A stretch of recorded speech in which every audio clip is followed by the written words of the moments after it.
The morning sky over Seoul turned white before it turned red. Hyun-woo was drinking his third coffee of the day when the first explosion lit up the horizon. He dropped the cup. The ceramic shattered on the concrete floor of the observation post, but he barely heard it. His eyes were locked on the massive column of fire rising from downtown. "Sir, we have incoming signals," Ji-young said from her station. Her voice was steady, but her hands shook as they moved across the old radio equipment. "Multiple impacts across the globe. New York is gone, London is gone, Beijing, Tokyo, Moscow, they're all reporting massive casualties." Hyun-woo grabbed the railing of the bunker entrance. The DMZ facility had been built decades ago, designed to survive a nuclear war. Now it might be the only thing keeping them alive. "Who is attacking us?" "Is it North Korea? Russia?" "No, sir." Ji-young pulled off her headset. Her face was pale. "The transmissions are coming from orbit. It's not human." The ground shook again, this time closer. Hyun-woo could see the streak of light as something massive fell from the sky and hit the Han River. The water exploded upward in a column that must have been a kilometer high. When it fell back down, the wave that followed swallowed buildings like they were children's toys. "Everyone inside now!" Hyun-woo shouted. "Seal the blast doors!" Sergeant Dae-hyun was already moving, pushing soldiers toward the entrance. The man was built like a tank and twice as stubborn. He had fought in 3 border skirmishes and never backed down from anything. But even he looked scared now. Private Min-ah stumbled as she ran, her medical kit bouncing on her back. She was young, barely 22, and this was supposed to be her quiet posting before she left the military. Now she was running for her life from an enemy she couldn't even see. The blast doors slammed shut with a boom that echoed through the facility.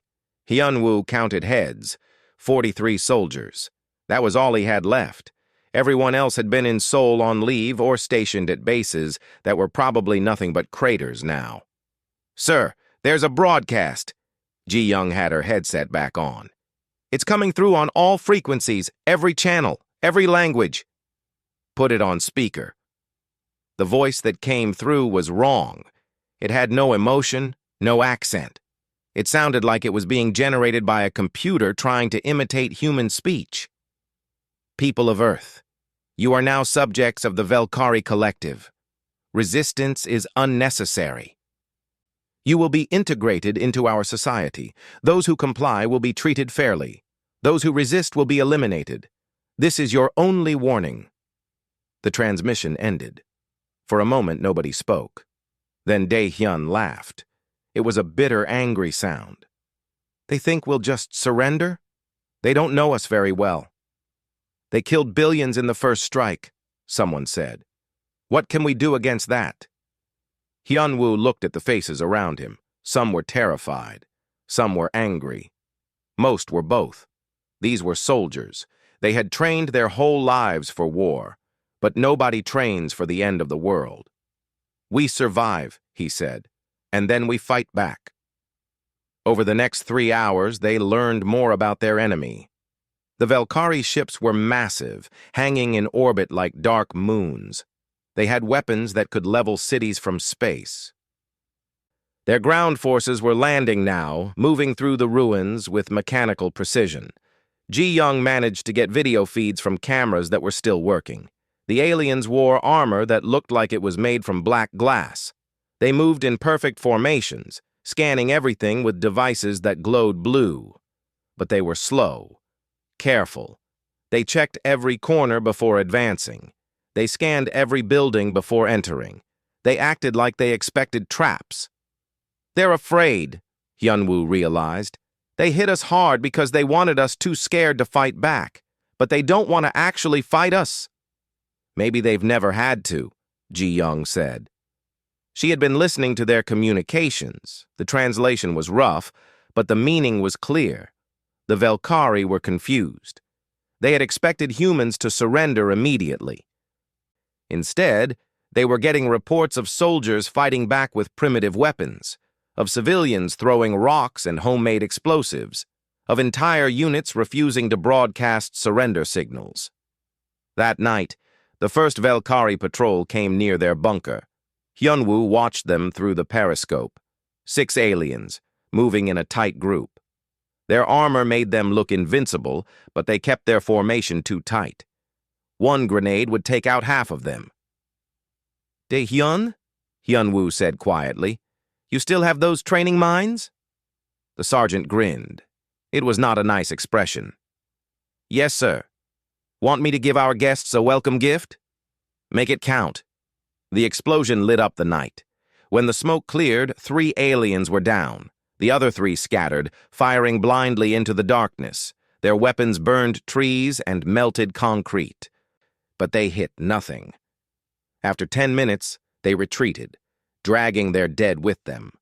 Mina had been watching from another position. "They bleed," she said. There was wonder in her voice. "I thought they would be machines or something. But they bleed. That means they can die." Hyunwoo nodded. The aliens had expected to find helpless primitives. Instead, they found soldiers who had been training for war since childhood.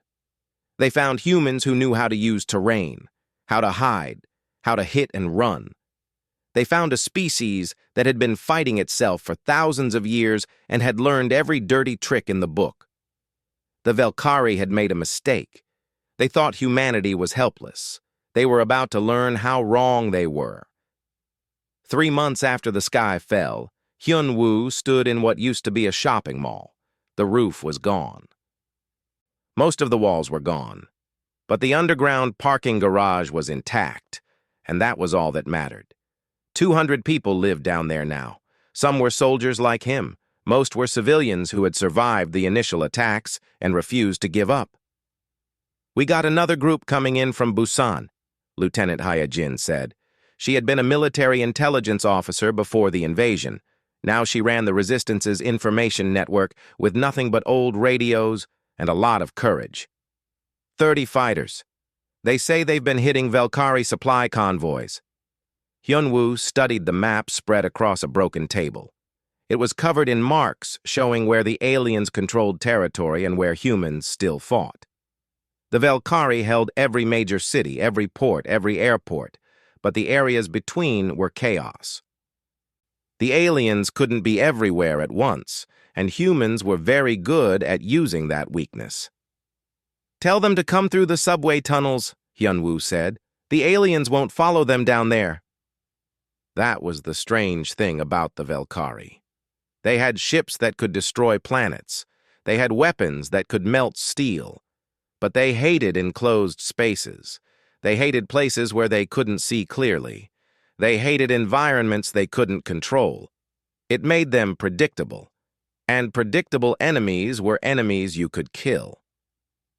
Ji-young came down the stairs, moving carefully in the darkness. She carried a piece of alien equipment that looked like a black crystal wrapped in wires. "I got into their communications again," she said. "You need to hear this." She pressed a button. The voice that came out was being translated by their captured computer. It sounded frustrated, almost afraid. "Command, this is Ground Unit 7. We have lost another patrol in the underground structure. The humans ambushed us with primitive explosives. We are requesting air support to collapse all subway tunnels in this sector." Another voice responded. "Request denied. The Emperor wants the infrastructure intact for integration. You will adapt your tactics." "These humans do not fight like the simulations showed. They do not hold positions. They do not form battle lines. They hide and strike and disappear. How are we supposed to fight an enemy that refuses to face us properly?" Ji-young turned off the device. "They don't understand guerrilla warfare," she said. "Their whole society is built on order and rules. The idea of fighting dirty confuses them." Dae-hyun laughed from where he sat cleaning an alien rifle. He had taken it off a dead Valkyrie soldier 2 weeks ago and figured out how to make it work. "Good. Let's confuse them to death." The sergeant had become their weapons expert. He could take apart alien technology and combine it with human tools to create new weapons. His favorite was a simple pipe bomb wrapped around a Velkari power cell. It wasn't fancy, but it could punch through their armor like paper. "We have a problem, though," He-Jin said. "The aliens are bringing in more troops. My sources say another ship arrived yesterday. That's 10,000 more soldiers." "And how many of us are there now?" Hyunwoo asked. "In Seoul? Maybe 5,000 fighters? Worldwide? We think about 2 million people are actively resisting. But that's nothing compared to their numbers." Private Min-Ah spoke up from where she was treating a wounded fighter. "We don't need to match their numbers. We just need to make them bleed. Every day they're here, they lose soldiers. Every day we learn more about how to fight them. How long before their people back home start asking why this is taking so long?" She had changed a lot in 3 months. The scared young medic was gone. Now she moved through the ruins like a ghost, treating wounded fighters and sometimes picking up a rifle to fight herself. She had killed 3 Velkari soldiers last week when they surprised a medical station. She never talked about it, but Hyunwoo had seen the look in her eyes afterward. It was the look of someone who had crossed a line and knew they could never go back. Corporal Sung-min arrived that evening with news that changed everything. He was an engineer who had been working on civilian construction projects before the war. Now he built weapons and traps from whatever he could find. "I figured out how to bypass their shields," he said, holding up a small device. "Their armor absorbs energy weapons and deflects bullets. But it doesn't stop slow-moving objects.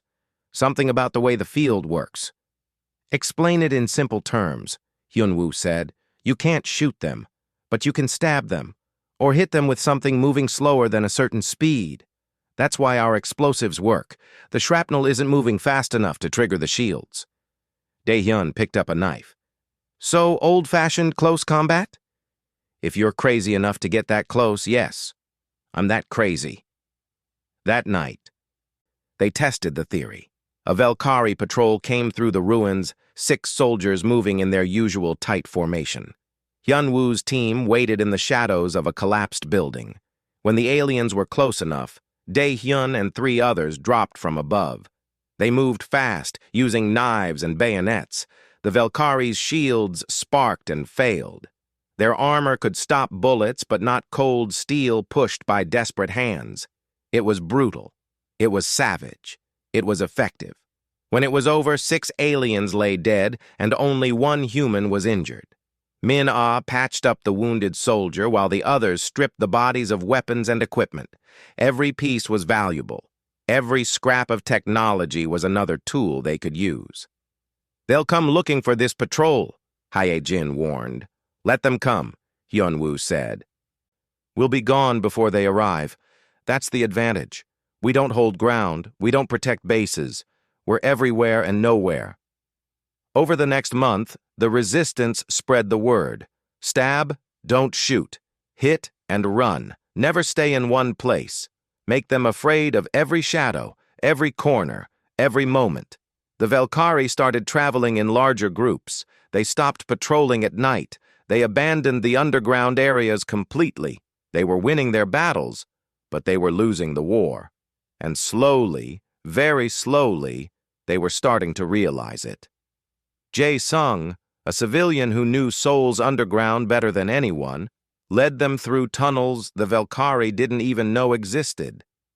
"There are hundreds of kilometers of passages down here," he said. "Old subway lines, sewer systems, maintenance tunnels. You could hide an army down here." Hyunwoo smiled. "That's exactly what we're going to do."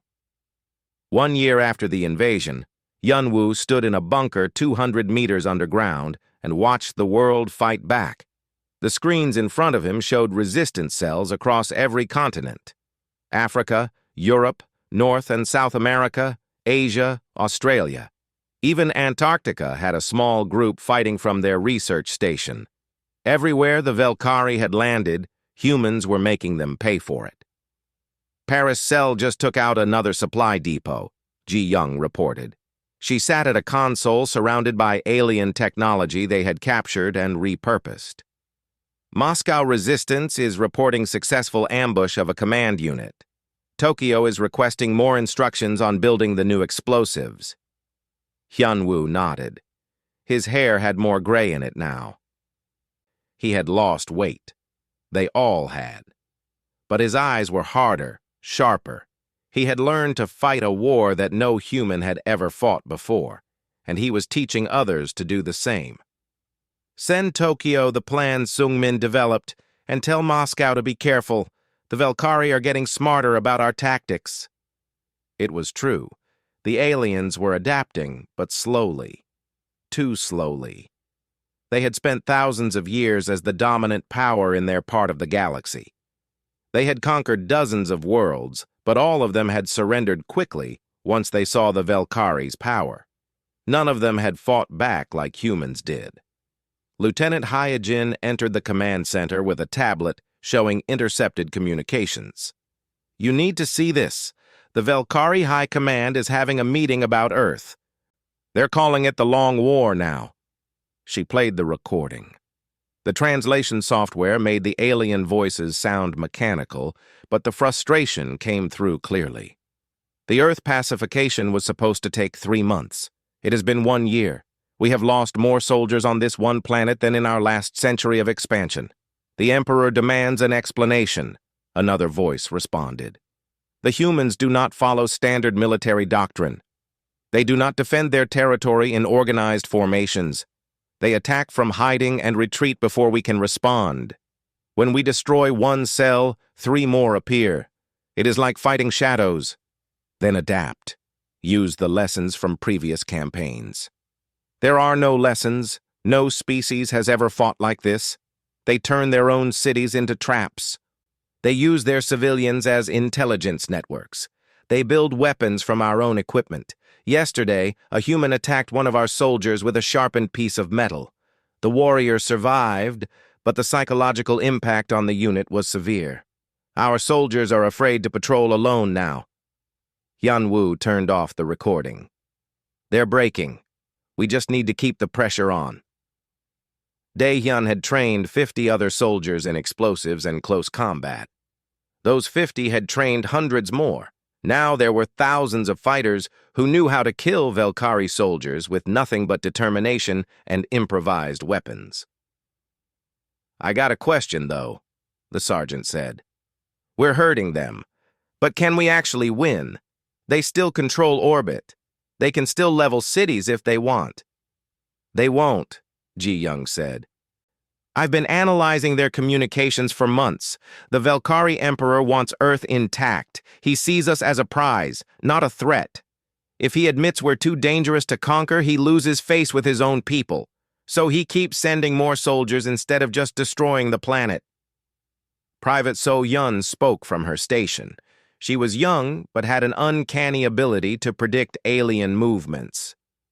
There's another factor. 3 other species in the Velkari collective are watching this war. If humans can resist this long, maybe they can too. The Emperor can't show weakness. Mina had been promoted to lieutenant after saving 30 people during a Velkari bombardment of their medical station. She had organized the evacuation, fought off the soldiers who came to finish the job, and then went back twice to pull wounded people from the rubble. Now she coordinated all medical operations for the resistance. So we're in a stalemate, she said. They can't leave without admitting defeat. We can't stop them from occupying territory. Something has to break. That something broke 2 weeks later, when a captured Velkari officer told Hyojin everything. The alien had been injured in an ambush and captured before he could activate his suicide device.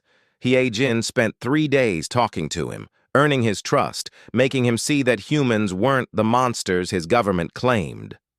We never wanted to fight, the alien said through the translator. Our species evolved without predators. We do not understand war the way you do. When we encountered other species, they always submitted when they saw our power. We thought Earth would be the same. But we didn't submit, Hyojin said. No. And now my people are dying for a war they do not understand. Back home, there are protests. Parents asking why their children are being sent to die on this strange world. The Emperor says it is necessary for security, but many do not believe him anymore. How do we end this? You cannot. Not by fighting. The Emperor will never surrender. He would destroy this world before admitting defeat. Then what do we do? The alien looked at her with eyes that seemed almost human in their sadness. Make it cost too much. Make every day more expensive than the last. Eventually, the Emperor's own people will force him to leave. That is your only hope. Major Taiwan in Busan had his own idea. He commanded what was left of the Korean Navy, 3 submarines that had survived the initial attack by being underwater during the strikes. The Valkyrie are bringing in a troop carrier next week, he reported. It's going to land in the ocean and offload soldiers onto transport ships. We're going to sink it. With what? Hyunwoo asked. Their ships have shields. Yes, but those shields are designed to stop energy weapons and fast projectiles. Old-fashioned naval mines move slow through the water. I'm betting their shields won't even detect them as a threat. It was a crazy plan. It was also brilliant. The attack happened at dawn. The Valkyrie carrier settled onto the ocean surface like a floating city. Transport ships moved toward it to begin loading troops. Then the mines, drifting with the current, made contact. The explosions were massive. The carrier's shields flickered and died. The ship listed to one side and began to sink. 8,000 Valkyrie soldiers drowned that day. The news spread across the planet within hours. If the Korean resistance could sink a capital ship, others could too. The Valkyrie suddenly had to worry about every ocean, every lake, every river. Their logistics became a nightmare. Sungmin led the technical teams in reverse engineering everything they captured. Valkyrie computers, weapons, armor, communication devices. Most of it was too advanced to truly understand, but they learned enough. They learned where the weak points were. They learned how to disrupt the systems. They learned how to turn alien technology against its creators. Corporal Jae Sung expanded the tunnel networks, connecting resistance cells across entire cities. The underground became humanity's domain, a place where the Valkyrie could not follow. They think they control Seoul, he said, but they only control the surface. Below ground, we own everything. At the end of the first year, Hyunwoo reviewed the numbers. Earth's military had lost 90% of its forces in the first month, but the resistance had grown from thousands to millions. Every day, more people joined the fight. Every day, the Valkyrie paid a higher price for staying. It was not a war humanity was winning, but it was a war they were no longer losing. And that changed everything. 18 months into the occupation, the Valkyrie Empire was bleeding. Hyunwoo could see it in their intercepted communications, in the way their patrols moved with nervous energy, in how they abandoned outposts that became too dangerous to hold. The mighty empire that had conquered dozens of worlds was being torn apart by a species they had dismissed as primitive. Operation Thunderstrike is ready, Ji Young announced. She stood before a massive map showing 30 Valkyrie command centers across the globe. Every resistance cell is in position. They're just waiting for your signal. Hyunwoo looked at the faces around the command table. Dae-hyun, covered in scars from 100 close calls. Mina, her medical uniform stained with blood that would never wash out. Hye-jin, who had orchestrated an intelligence network that spanned the planet. Sung-min, whose inventions had killed thousands of aliens. Tae-won, linked in by video from Busan, his submarine still hunting Valkyrie ships. General Kyung-soo, the former defense minister who had emerged from hiding to coordinate global strategy. If we do this, there's no going back, General Kyung-soo said. We'll be committing every fighter we have. If it fails, the Valkyrie will crush what's left of us. And if it works? Hyunwoo asked. If it works, we prove that Earth can strike anywhere, anytime. We prove that occupying our world costs more than it's worth. Hyunwoo picked up the radio transmitter. His hand was steady. All cells, this is command. Execute Thunderstrike. Hit them everywhere at once. Make them feel what we felt when they burned our cities. Make them understand the cost of underestimating us. The attacks began at midnight. In Seoul, Dae-hyun led a team into the Valkyrie regional headquarters. They moved through the underground tunnels that the aliens still refused to patrol. Explosive charges were placed with precision. The building came down at exactly midnight, killing everyone inside. In New York, what remained of the American military hit 3 command posts simultaneously. In London, Paris, Berlin, Moscow, Tokyo, Beijing, and 20 other cities, resistance fighters struck at the same moment. The Valkyrie's communication network went dark. Their command structure collapsed into chaos. But the aliens had a response ready. A massive ship appeared in orbit, larger than any they had deployed before. Ji-young's screens lit up with warnings. "It's charging weapons. Hyun-woo, I think they're going to use their doomsday device." The broadcast came through on every frequency. "People of Earth, you have proven too dangerous to integrate. The Valkyrie Collective will now sterilize your planet. You had your chance to surrender. Now you will have extinction." Hyun-woo felt his blood run cold. They had pushed too hard. They had made the aliens desperate enough to destroy everything. "How long until they fire?" 6 hours. They're broadcasting the countdown to break our morale. They want us to spend our last hours in terror. But Private So-hyun was studying her screens with an intense focus. "Something's wrong. The power readings don't match. That ship isn't generating enough energy to destroy a planet. I think it's a bluff." "You think?" Dae-hyun asked. "You want to bet the entire human race on you think? I spent 18 months studying their technology. I know how their power systems work. That ship is broadcasting a lot of signals and making threatening noises, but it doesn't have the power to do what they're claiming." Sung-min was already pulling up schematics from captured Valkyrie data. "She's right. Look at these numbers. A planet-killer weapon would need a power signature at least 100 times larger. This is just a fear weapon. They're counting on us surrendering before we figure out it's fake." "Then we take it," Hyun-woo said. Everyone stared at him. "You want to capture an orbital weapons platform?" General Kyung-soo asked. "How?" "The same way we've been winning this war. We be unpredictable. We do what they think is impossible." Taewon's face on the video screen split into a grin. "My submarines can launch boarding teams. The Valkyrie never defended against underwater approaches because they didn't think we could reach orbit from the ocean." "Because we can't," Dae-hyun pointed out. "No, but we can get close enough to their supply shuttles, the ones that land on ocean platforms to refuel. We take one of those shuttles and fly it up to the weapon ship. They'll think it's a normal supply run." It was insane. It was also their only chance. The assault team consisted of 30 fighters.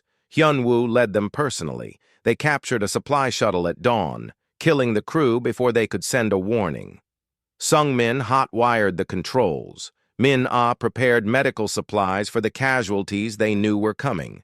Dae-hyun checked everyone's weapons, making sure they had the close combat tools that worked against Valkyrie shields. The flight to the orbital platform took 3 hours. Every minute, Hyun-woo expected them to be discovered. But the Valkyrie were too focused on their countdown broadcast, too confident that humanity would surrender any moment. The shuttle docked. The airlock opened. 30 humans poured into a ship designed to hold 500 aliens. What followed was brutal. The Valkyrie had superior armor and weapons, but humans had desperation and fury. Room by room, corridor by corridor, they fought their way to the command center. Dae-hyun took down 6 aliens with nothing but a knife and determination. Min-ah saved 3 wounded fighters while holding off a Valkyrie counterattack with a captured weapon. Hyun-woo reached the command center with 10 soldiers left. The Valkyrie commander was broadcasting the final countdown to Earth. 1 hour remains. Prepare for extinction." Hyun-woo shot him in the back. The shield sparked but failed against the slow-moving blade he threw a second later. The alien fell and the countdown stopped. Sung-min accessed the ship's systems. "This is incredible. This ship isn't a weapon. It's a communication relay. They were never going to destroy Earth.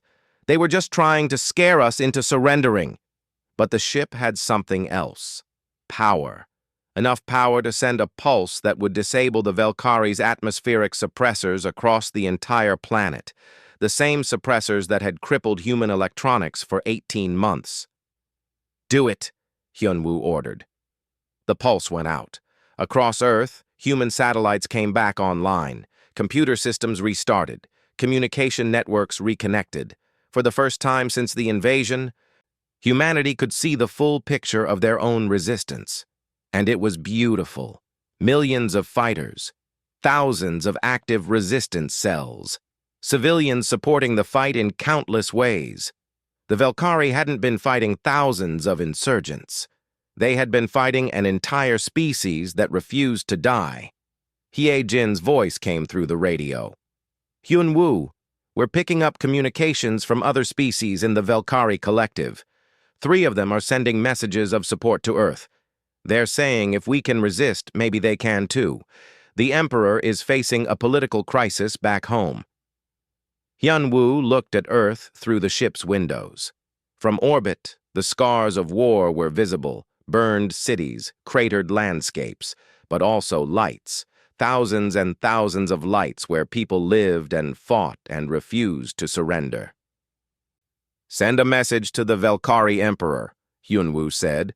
"Tell him he has 24 hours to begin withdrawing his forces. If he refuses, we'll show him that capturing one ship was just the beginning. Tell him that humanity is done being afraid." The message went out. The galaxy heard it, and the Valkyrie Empire learned what it meant to fight a species that would rather die than kneel.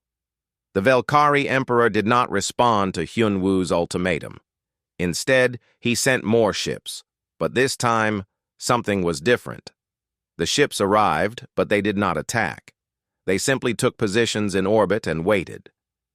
Inside the Valkyrie government, a war was being fought that had nothing to do with weapons. "Their ruling council is fracturing," Hye-jin reported. "We're intercepting dozens of emergency communications. Half of them want to continue the war. The other half want to cut their losses and leave.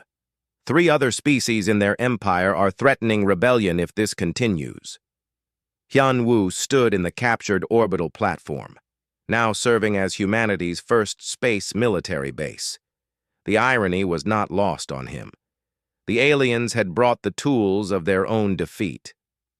"What about our people? What do they want?" General Kyung-soo's face appeared on the screen from Earth. "They want revenge. They want justice.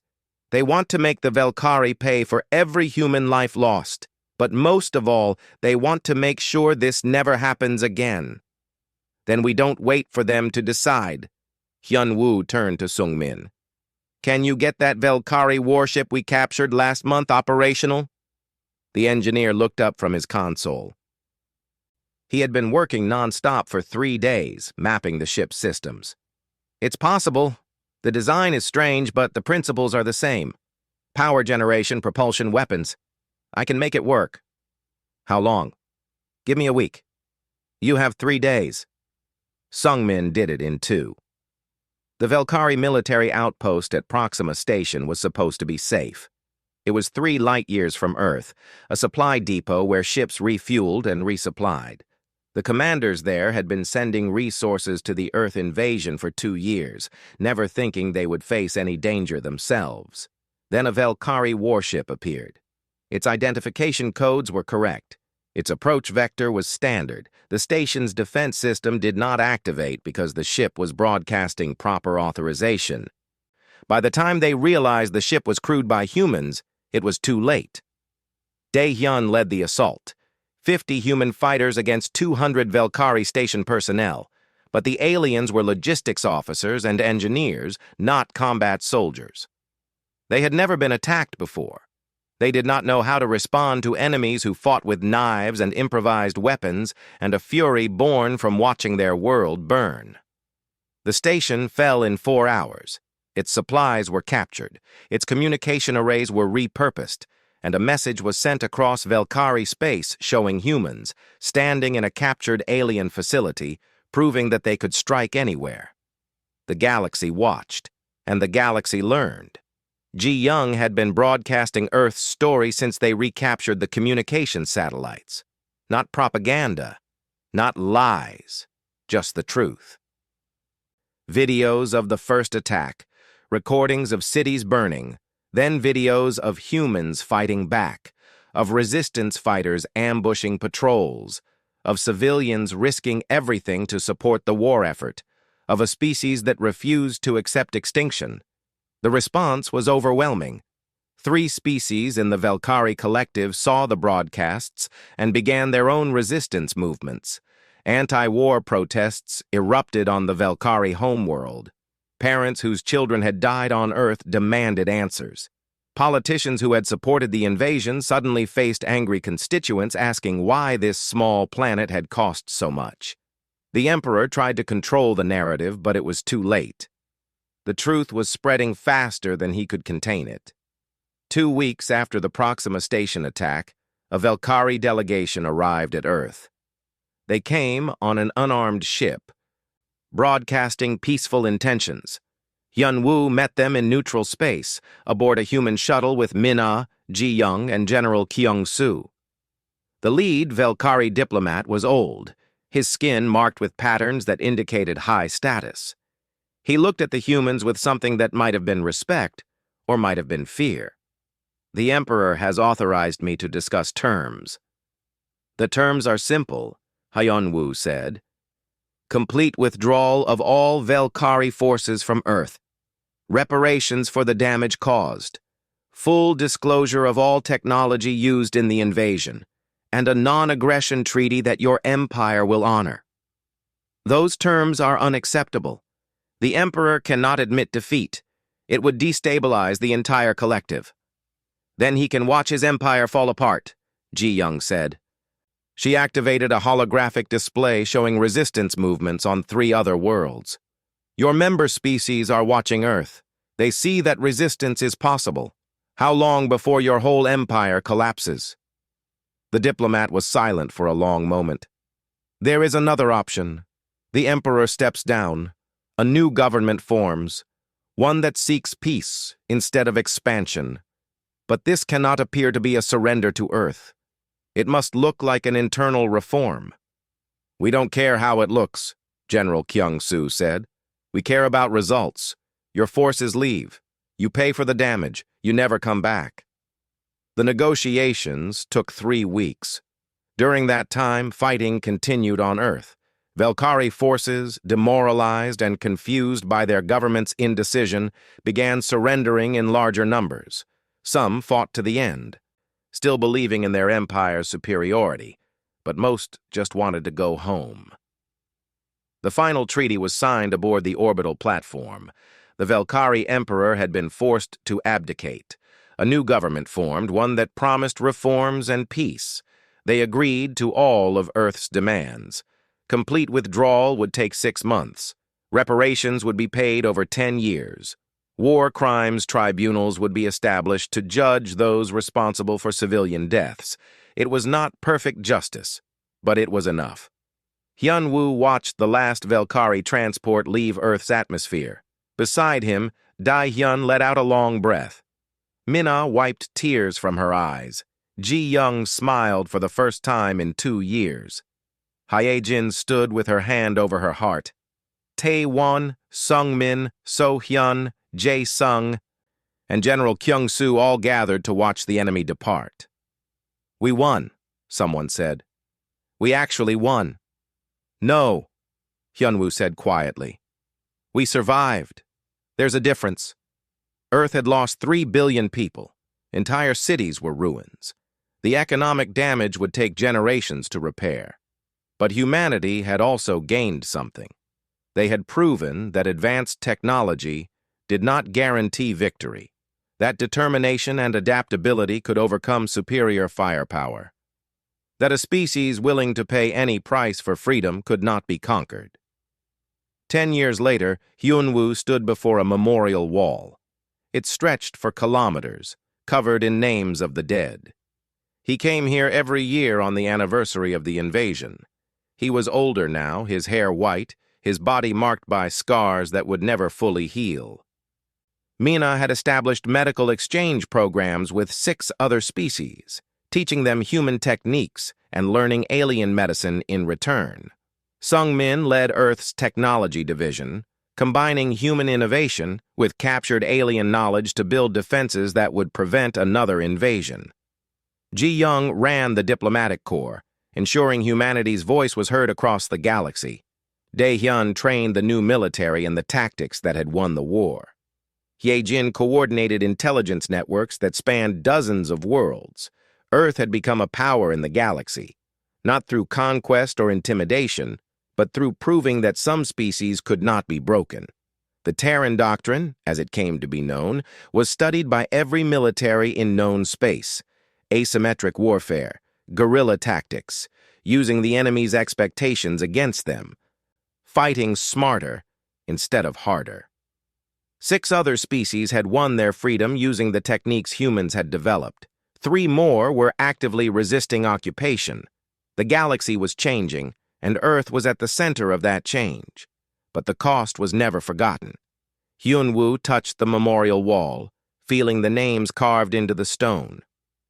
"We paid the price," he whispered. "We paid it in blood and tears and lives we can never get back. But we're still here. They tried to erase us, and we're still here."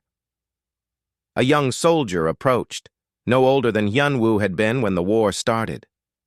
"Sir, they're asking for you at the ceremony." Hyunwoo nodded. He took one last look at the wall, at the billions of names representing billions of stories.